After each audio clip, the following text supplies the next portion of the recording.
Genesis 21. Now the Lord was gracious to Sarah, as he had said.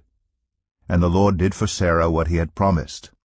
Sarah became pregnant and bore a son to Abraham in his old age, at the very time God had promised him. Abraham gave the name Isaac to the son Sarah bore him. When his son Isaac was 8 days old, Abraham circumcised him as God commanded him. Abraham was 100 years old when his son Isaac was born to him. Sarah said, God has brought me laughter, and everyone who hears about this will laugh with me. And she added, Who would have said to Abraham that Sarah would nurse children? Yet I have borne him a son in his old age.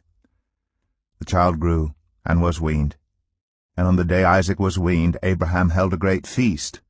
But Sarah saw that the son whom Hagar the Egyptian had borne to Abraham was mocking, and she said to Abraham, Get rid of that slave woman and her son, for that woman's son will never share in the inheritance with my son Isaac. The matter distressed Abraham greatly, because it concerned his son.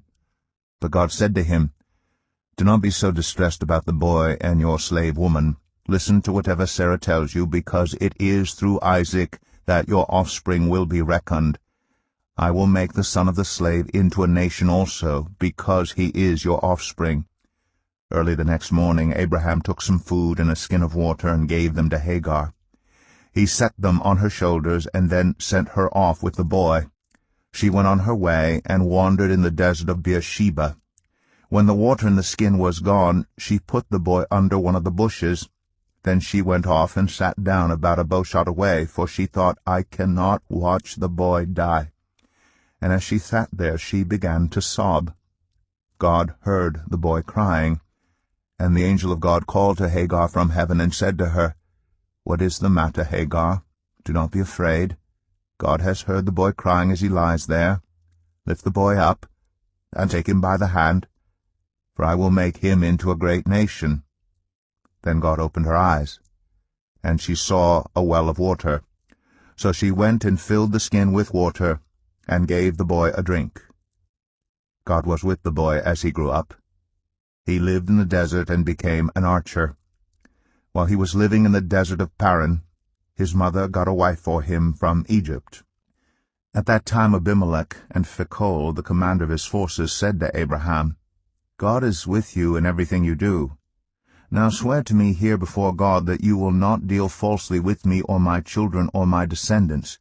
Show to me in the country where you now reside as a foreigner the same kindness I have shown to you. Abraham said, I swear it. Then Abraham complained to Abimelech about a well of water that Abimelech's servants had seized. But Abimelech said, I don't know who has done this. You did not tell me, and I heard about it only today. So Abraham brought sheep and cattle and gave them to Abimelech, and the two men made a treaty. Abraham set apart 7 ewe lambs from the flock. And Abimelech asked Abraham, What is the meaning of these 7 ewe lambs you have set apart by themselves? He replied, Accept these 7 lambs from my hand as a witness that I dug this well. So that place was called Beersheba, because the 2 men swore an oath there. After the treaty had been made at Beersheba, Abimelech and Phicol, the commander of his forces, returned to the land of the Philistines. Abraham planted a tamarisk tree in Beersheba, and there he called on the name of the Lord, the eternal God. And Abraham stayed in the land of the Philistines for a long time. Genesis 22. Some time later, God tested Abraham. He said to him, Abraham. Here I am, he replied.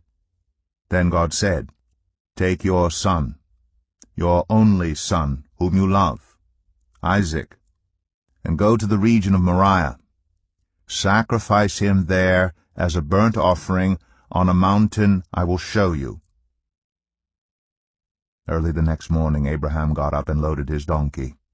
He took with him 2 of his servants and his son Isaac. When he had cut enough wood for the burnt offering, he set out for the place God had told him about. On the 3rd day, Abraham looked up and saw the place in the distance.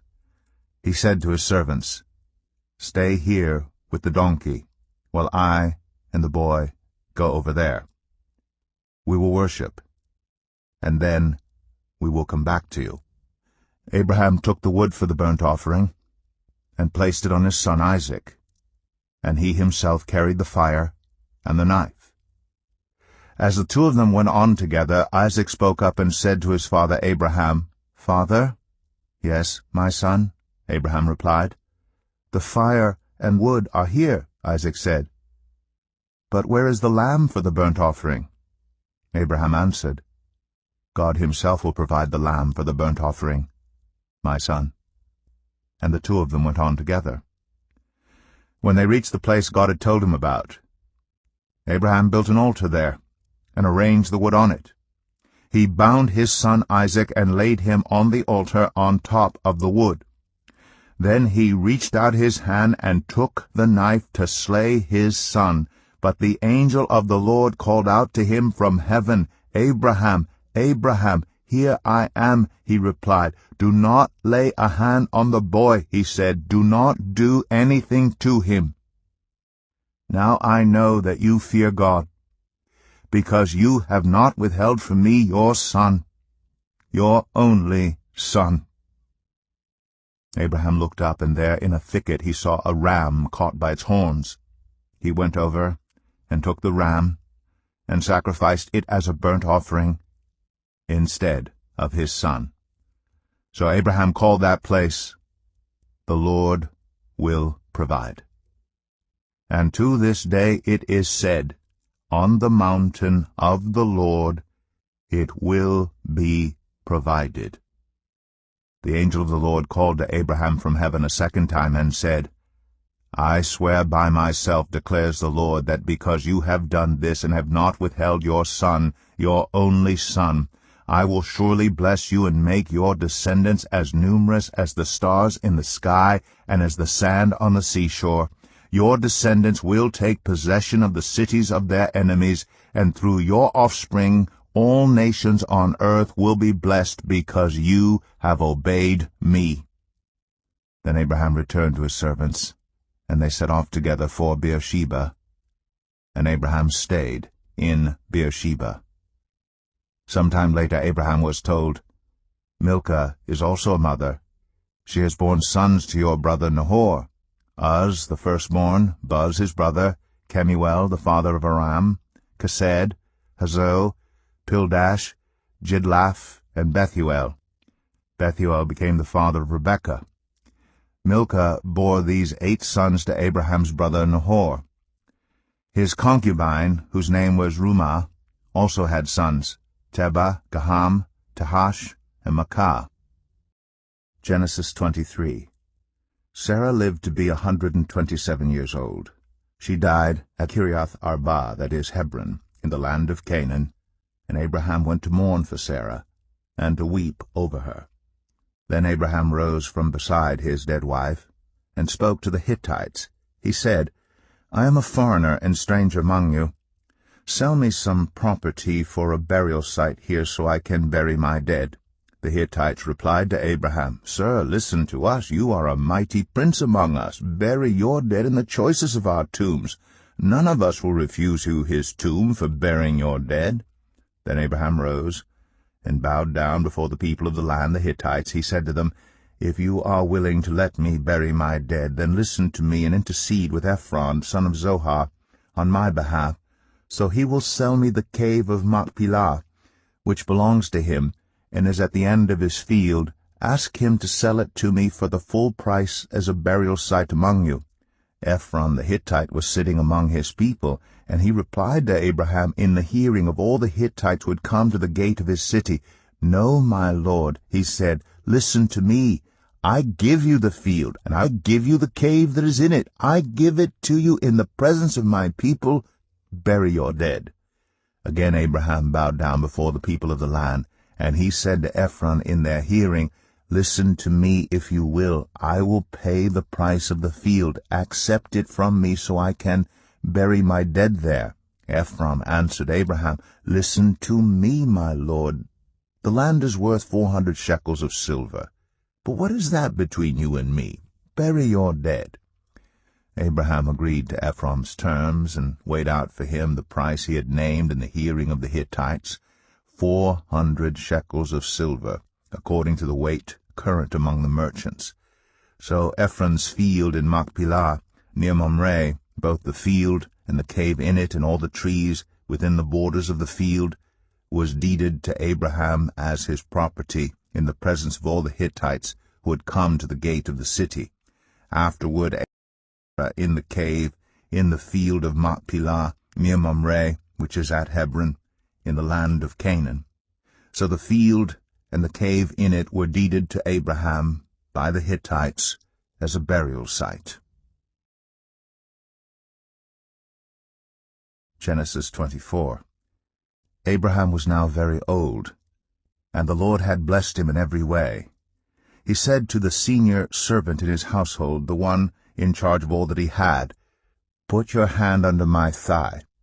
I want you to swear by the Lord, the God of heaven and the God of earth, that you will not get a wife for my son from the daughters of the Canaanites, among whom I am living, but will go to my country and my own relatives and get a wife for my son Isaac." The servant asked him, "What if the woman is unwilling to come back with me to this land? Shall I then take your son back to the country you came from?" "Make sure that you do not take my son back there," Abraham said. "The Lord, the God of heaven, who brought me out of my father's household and my native land, and who spoke to me and promised me on oath, saying, 'To your offspring I will give this land,' he will send his angel before you, so that you can get a wife for my son from there. If the woman is unwilling to come back with you, then you will be released from this oath of mine. Only do not take my son back there." So the servant put his hand under the thigh of his master Abraham, and swore an oath to him concerning this matter. Then the servant left, taking with him 10 of his master's camels loaded with all kinds of good things from his master. He set out for Aram Naharaim, and made his way to the town of Nahor. He had the camels kneel down near the well outside the town. It was toward evening, the time the women go out to draw water.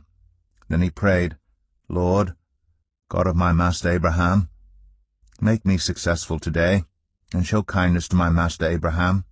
See, I am standing beside this spring, and the daughters of the townspeople are coming out to draw water. May it be that when I say to a young woman, 'Please, let down your jar that I may have a drink,' and she says, 'Drink, and I'll water your camels too,' let her be the one you have chosen for your servant Isaac. By this I will know that you have shown kindness to my master." Before he had finished praying, Rebekah came out, with her jar on her shoulder. She was the daughter of Bethuel, son of Milcah, who was the wife of Abraham's brother Nahor. The woman was very beautiful, a virgin. No man had ever slept with her. She went down to the spring, filled her jar, and came up again.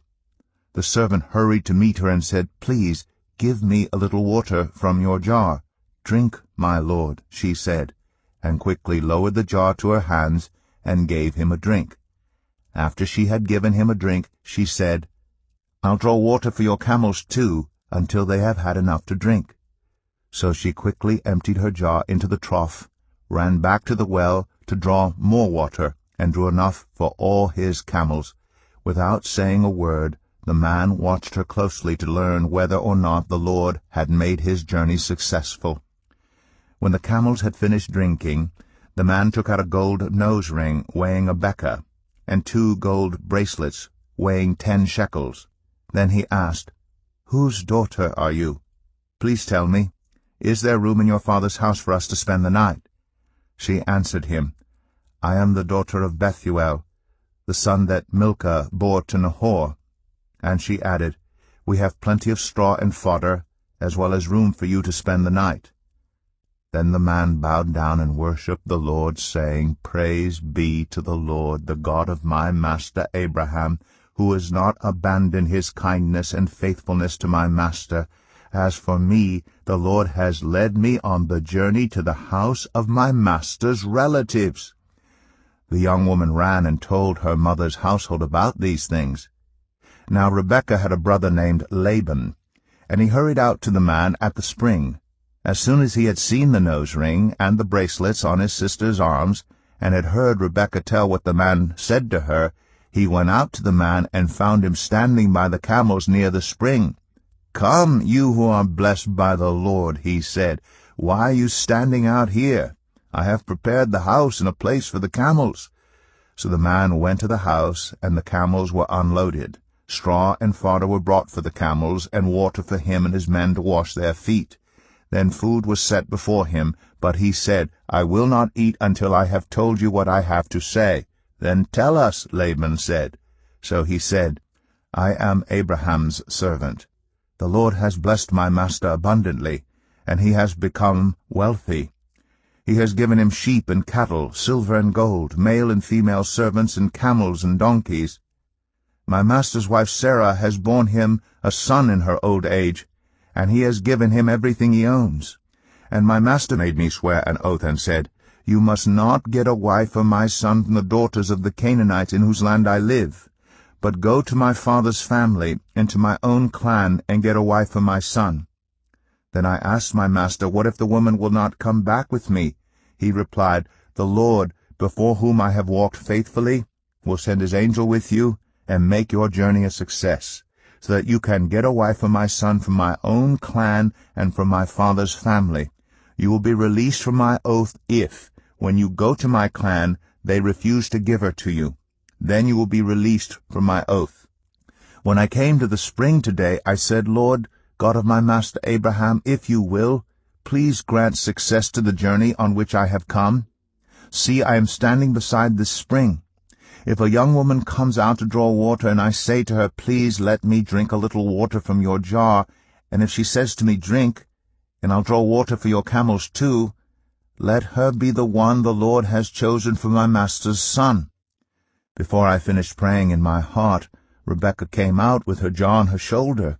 She went down to the spring and drew water, and I said to her, "Please give me a drink." She quickly lowered her jar from her shoulder and said, "Drink, and I'll water your camels too." So I drank, and she watered the camels also. I asked her, "Whose daughter are you?" She said, "The daughter of Bethuel, son of Nahor, whom Milcah bore to him." Then I put the ring in her nose and the bracelets on her arms, and I bowed down and worshipped the Lord.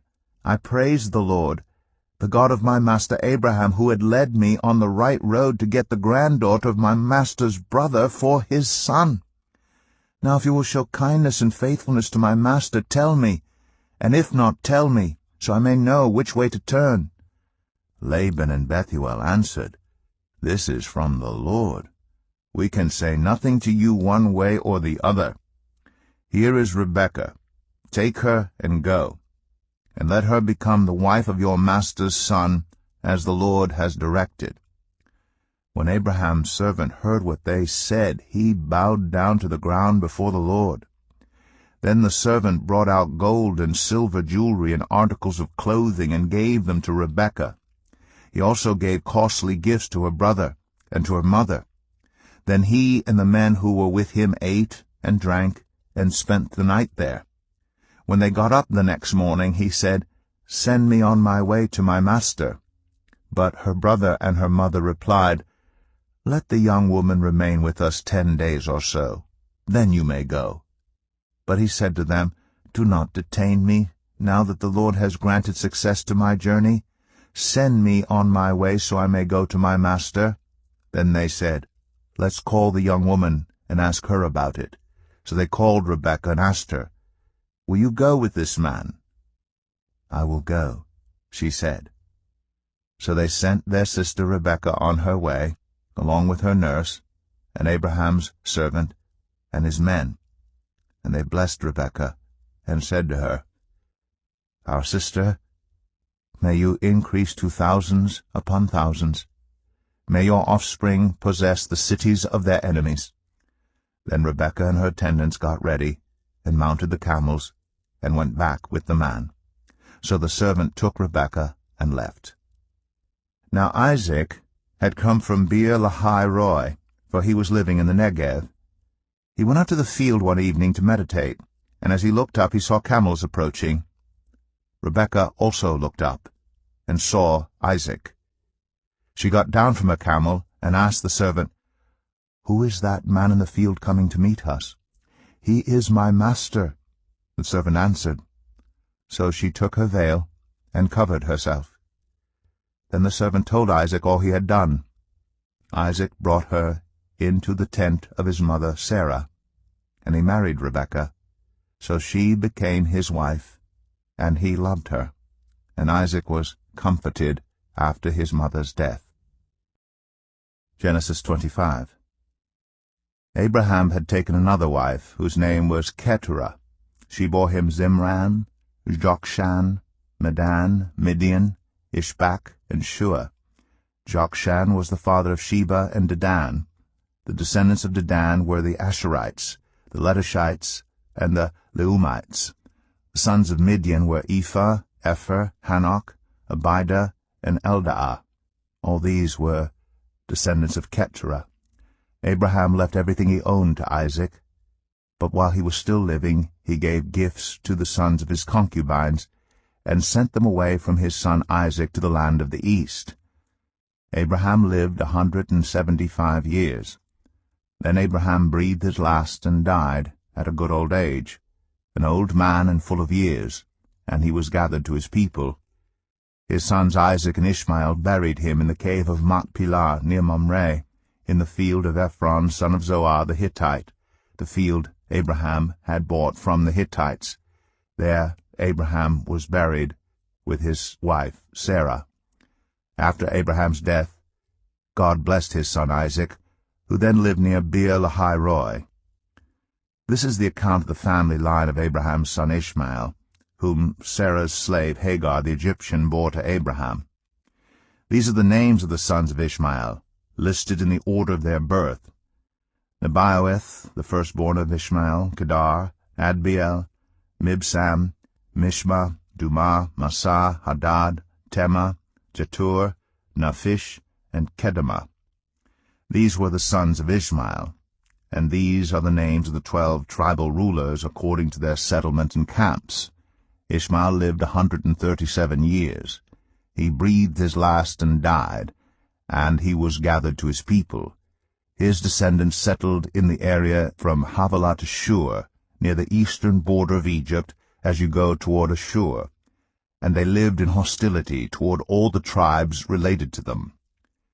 This is the account of the family line of Abraham's son Isaac.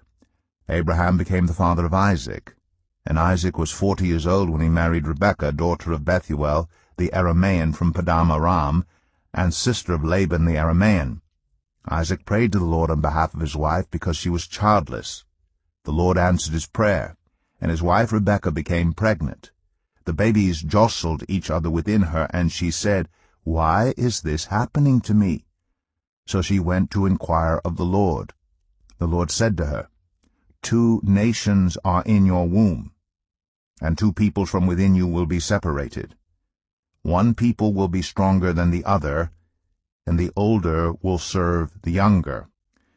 When the time came for her to give birth, there were twin boys in her womb. The first to come out was red, and his whole body was like a hairy garment. So they named him Esau. After this his brother came out, with his hand grasping Esau's heel. So he was named Jacob. Isaac was 60 years old when Rebekah gave birth to them. The boys grew up, and Esau became a skillful hunter, a man of the open country, while Jacob was content to stay at home among the tents. Isaac, who had a taste for wild game, loved Esau, but Rebekah loved Jacob. Once when Jacob was cooking some stew, Esau came in from the open country, famished. He said to Jacob, "Quick, let me have some of that red stew. I'm famished." That is why he was also called Edom. Jacob replied, "First sell me your birthright." "Look, I am about to die," Esau said. "What good is the birthright to me?" But Jacob said, "Swear to me first." So he swore an oath to him, selling his birthright to Jacob. Then Jacob gave Esau some bread and some lentil stew. He ate and drank, and then got up and left. So Esau despised his birthright.